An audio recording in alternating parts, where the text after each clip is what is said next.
देख रहे हैं नेटवर्क 33 राजकुमार के साथ।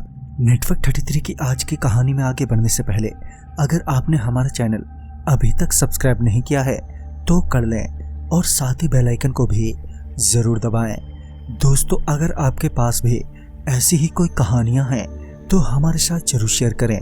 हमारे इंस्टाग्राम आईडी पर इंस्टाग्राम आईडी है network_33, जिसका लिंक नीचे डिस्क्रिप्शन बॉक्स में दिया गया है। ऐसी ही और वीडियोस के लिए देखें इन डार्क।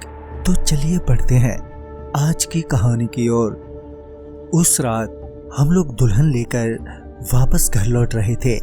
टोटल 15 गाड़ियां थी बारातियों की, जिसमें 13 गाड़ियां पहले ही निकल चुकी थी। अब सिर्फ 2 ही गाड़ियां बची थी। एक में दूल्हा और दुल्हन और उससे पीछे हमारी गाड़ी थी। अब तक सब कुछ ठीक ठाक ही चल रहा था। बिना किसी समस्या के शादी निपट गई थी और शादी के बाद हम सभी जल्द से जल्द घर पहुंचना चाहते थे, क्योंकि हम सभी थककर चूर हो चुके थे। रास्ता भी पूरा खाली ही था तो गाड़ी की स्पीड भी तेज कर दी थी। अभी हम आगे बढ़ ही रहे थे कि अचानक ही बहुत जोर की आवाज आई। ड्राइवर ने तुरंत ही ब्रेक लगाया। इससे पहले हम बाहर देखते कि ये आवाज कैसी थी कि हमारा ड्राइवर गाड़ी को रिवर्स में चलाने लगा। तभी हमने उससे कहा, क्या हुआ, तुम गाड़ी रिवर्स में क्यों चला रहे हो और ये सामने आवाज कैसी थी? मगर ड्राइवर कोई जवाब नहीं दे रहा था। उसके माथे पर अचानक ही आए पसीने से ये तो साफ हो गया था कि मामला गंभीर है। तकरीबन आधा किलोमीटर पीछे जाने के बाद उसने गाड़ी रोकी और फिर डरते हुए बोला, वो उनकी गाड़ी पर चुड़ैल कूदी है, अब वो लोग नहीं बचेंगे। ये सुनकर मुझे बहुत ही गुस्सा आ गया और मैं उस ड्राइवर पर चिल्लाते हुए बोला, तुम्हारा दिमाग तो खराब नहीं हो गया? चुपचाप से गाड़ी आगे लो। इस पर वो ड्राइवर बोला, आपको मरना है तो मरो, मगर मैं गाड़ी आगे नहीं ले जाऊंगा। उस वक्त तो मुझे उस ड्राइवर पर इतना गुस्सा आ रहा था कि मेरा बस चलता तो उसे वहीं मार डालता। खैर, मैं और मेरे साथी गाड़ी से नीचे उतरे और दूसरी गाड़ी की ओर जल्दी से भागे। जब हम वहां पहुंचे तो हमने पाया कि उस गाड़ी की छत पूरी तरह से फटी हुई है, मानो किसी ने छत को नोच के उखाड़ दिया हो। गाड़ी के पास जाकर देखा तो गाड़ी का ड्राइवर भी बेहोश था और दूल्हे के चेहरे पर बहुत सारे कट के निशान थे और वो दर्द से छटपटाए जा रहा था। मेरे साथियों ने किसी तरह उसे संभाला और जब वो शांत हुआ तो उसने बताया कि अचानक ही एक भयानक लंबे नाखून वाली एक चुड़ैल उनकी गाड़ी पर कूदी और उसने गाड़ी की छत फाड़कर दुल्हन को बाहर खींच लिया। और जब मैंने उसे रोकने की कोशिश की तो उसने मेरे चेहरे पर अपने नाखून से हमला कर दिया और दुल्हन को अपने साथ ले गई। हम सभी ये सुनकर काफी डर चुके थे।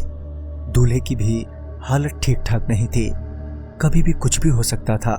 लिहाजन पहले तो तुरंत ही एम्बुलेंस का हम लोगों ने इंतजाम किया। फिर हम कई जने दुल्हन को आसपास ढूंढने लगे। आसपास का एरिया काफी सुनसान था क्योंकि वो जंगल का एरिया था। जब हम अंदर गए तो हमने पाया कि वहां पर बहुत सारे कब्रें बनी हुई हैं और उन्हीं कब्रों में से एक पर वो दुल्हन बैठी रो रही है। हम उसे आवाज देते हुए उसके पास पहुंचे, मगर वो हमारी बातों पर बिल्कुल भी रिएक्ट नहीं कर रही थी। वो सिर्फ रोए जा रही थी।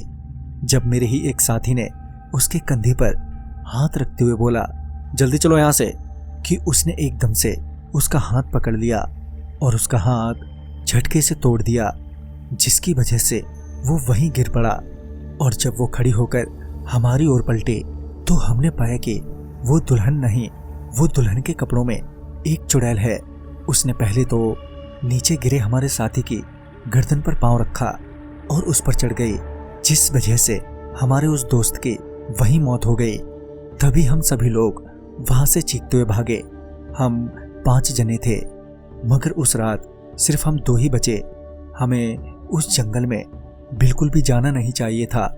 हमारी गलती हमें बहुत ही भारी पड़ गई।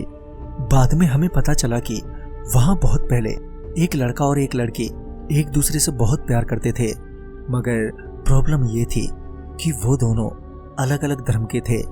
जब लड़की के घर वालों को उनके बारे में पता चला तो उन्होंने बड़े शातिर तरीके से एक चाल चली, लड़की से कहा, ठीक है, हम तुम्हारी शादी उस लड़के से करवा देंगे, तुम उसे बुला लो। लड़की बहुत खुश हुई और उसने अपने प्रेमी को बुलाया।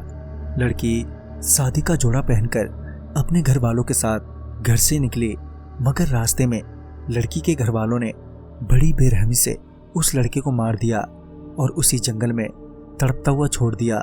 और उस लड़की को भी उन लोगों ने बहुत मारा, मगर उसे भी ऐसे ही तड़पते हुए वहीं छोड़ दिया। वो बेचारी रो रो के वहीं पर मर गई। तब से कोई भी दुल्हन यहाँ से गुजरती है तो वो ऐसा ही करती है, और उस दुल्हन का भी कोई पता नहीं चला और दूल्हा भी कुछ दिनों बाद मर गया।